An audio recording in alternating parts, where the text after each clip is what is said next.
Hello everybody. Ngayon po, pag-uusapan natin kung paano ang renewal of accreditation of a pollution control officer. According sa EMB Memorandum Circular 2020-28 or the clarification on the renewal and revocation of accreditation of pollution control officers or PCO. I hope ay may matutunan tayo sa pagkakataong ito. Paano ba mag-renew ng PCO accreditation?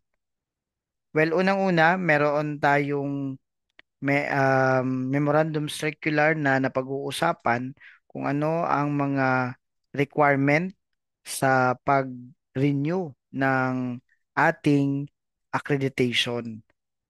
So, ano ba ang mga requirements natin kapag nag-renew ng PCO accreditation? At bigyan natin ng pagkakataon na isa-isahin yung pong mga requirements na ito for the purpose of PCO accreditation for the purpose of renewal. Now, dito sa atin pong screen, makikita sa kanang bahagi yung mga requirements po sa pag-renew ng accreditation as PCO. Unang-una, yun pong ginamit natin na account sa pag-apply ng unang accreditation sa pco.emb.gov.ph. So kung nakalimutan nyo na yung account natin, kung ano yung email at saka password, pwede tayong mag-request ng retrieval nito sa regional support email. Pwede rin yung support at emb.gov.ph. So, dapat makapasok po tayo dyan sa ating account kung saan tayo dating may unang application at kung saan na-approve yung ating accreditation. At sa ating renewal, ibig sabihin, same pa din ng company, kaya gamitin natin yung account na create natin nung una. Siyempre, pangalawa po, yung latest copy of PCO accreditation certificate. Hindi po siya sinabi na latest PCO training certificate for yung basic PCO training, kundi yung latest copy of PCO accreditation certificate.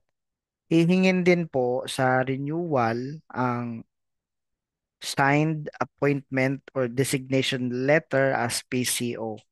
At syempre, itong duly notarized affidavit of joint undertaking between the PCO and the managing head. Ang pinaka-core na requirements sa renewal ng PCO accreditation ay ang proof of compliance in environmental laws. So, meron tayong napag-uusapan na limang batas, ang PD 1586, RA 6969, RA 8749, RA 9003, and then RA 9275. Sa PD 1586, hahanapin sa atin yung copy ng ECC or CNC. Ganun din po yung mga submitted compliance monitoring report dahil tayo ay merong ECC o yung atin pong self-monitoring report dahil meron din tayong mga relevant permits at dahil nga meron din tayong CNC. Sa RA 6969, hahanapin din sa atin yung ating proof of registration as waste generator o kung tayo po ay may mga disposal activities, yung compilation ng permit to transport. Pati na rin po yung mga memorandum of agreement between the waste generator with the transporter and treater. At kung may mga relevant permits pa issued by DNR-EMB as a proof of compliance under RA 6969.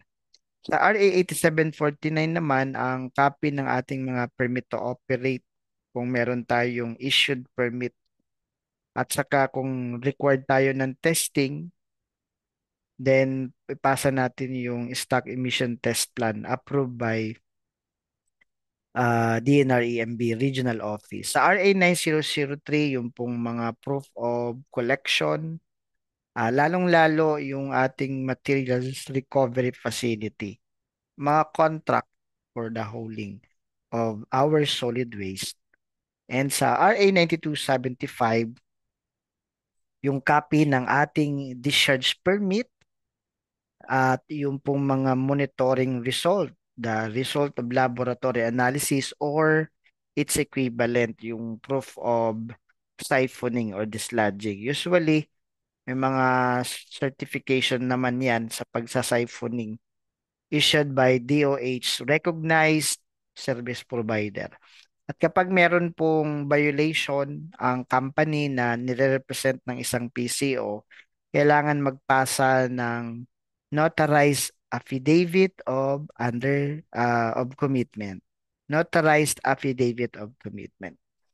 So, ang isang PCO na magre-renew ng kanyang accreditation, kailangan pumunta doon sa kanyang online account, isubmit yung mga kailangan requirements na nasambit dito. Ano po? Yan.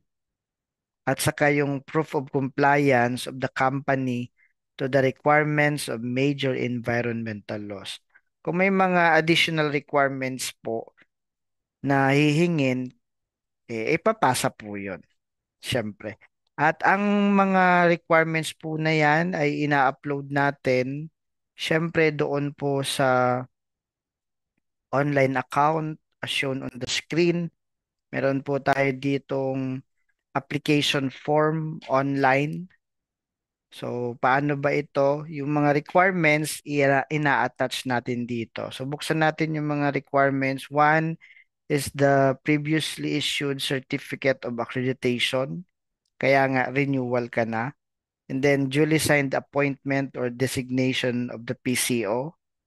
At saka yung certificate of employment. And then, yung pong notarized affidavit of joint undertaking. So, finifill up pa natin itong form na to online at ina-attach natin yung mga requirements, then we can submit our renewal application. So, paano yung region? Select natin yung region. So, for example, Calabarzon, kung saan tayo nag-a-apply ng accreditation at kung saan located yung ating establishment. So, under this region, kung ano yung name ng establishment, may drop-down list dito. Pwede natin piliin dyan yung ating establishment, no? At saka yung website, kung meron. Kung wala naman, right, not applicable. Then nature of business, for example, animal production. And then yung category ng establishment, kung A or B. At kung dati ay category A, baka category B ka na ngayon dahil kung nagbago, nag-expand na yung ating company, Not applicable sa telephone number kung wala naman. And then PCO employment status, syempre laging full-time at yung current position mo as PCO at kung ilang taon ka na sa position na yan.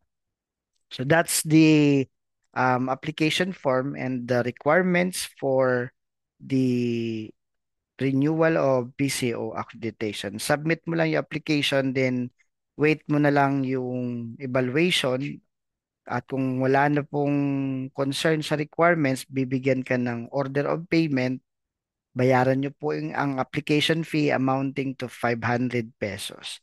Pwede nyong bayaran po yan sa Land Bank LinkBiz Portal at dyan po sa Land Bank LinkBiz Portal, makakapag-issue po ng electronic receipt of payment. Kaya pwede nating i-upload yung proof of payment na in-issue ng Land Bank, no, through the electronic payment as shown on the screen, yung pong platform, Land Bank LinkBiz Portal. So, yun lamang po ang paraan how to apply for renewal of our accreditation. I hope may natutunan po kayo. If you want to know more about environmental compliance, applications, please subscribe, share this video, and like this video. Thank you very much po and have a good day.